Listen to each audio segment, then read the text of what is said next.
Nirvana Pilot Yume is a game consisting of two main components. The first being a visual novel dating sim, which is accompanied by arcade racer gameplay.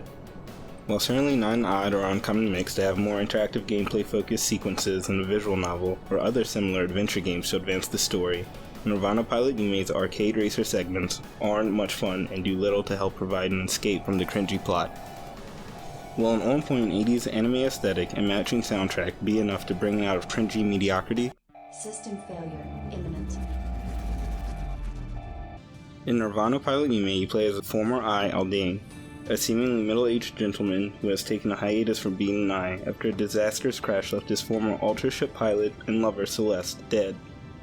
Since the incident, Citizen Aldane has remained on his orbital station and hasn't acted as an Eye since. Relatively immediately into the story, you're approached by Yume to be your Eye.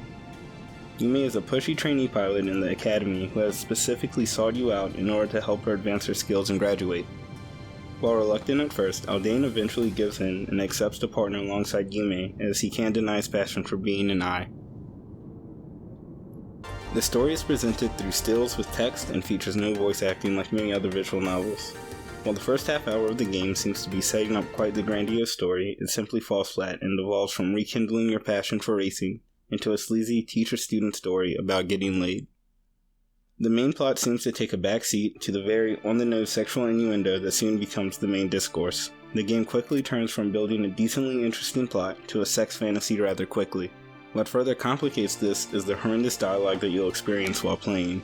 In a rare instance, this is one game that I'm glad was void of voice acting so that I didn't have to be subjected to hearing the very awkward and cringeworthy dialogue. As you progress through the story, you'll come across the racing segments in which you'll control the Ultra Ship on a track. Don't make the assumption that you'll actually be racing others, as this game is very much you versus the environment. The amount of chances you have to complete the segment are directly related to your sync levels with Yume that increase or decrease based on your dialogue choices.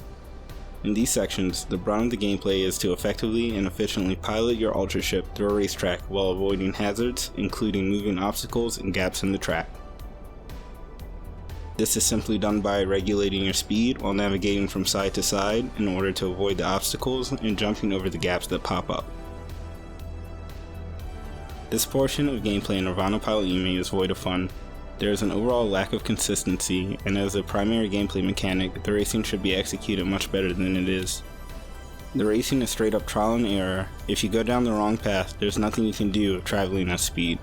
Adding to this, each time you hit an obstacle or fall from the track, your Nirvana sync rate drops and the gameplay becomes even more tedious. In a manner similar to action games that make the screen become annoyingly red and hard to see, Nirvana Pilot Yume will make your screen have fuzz in order to further obscure your vision. All this does is make an uninteresting segment of gameplay more difficult and even less fun.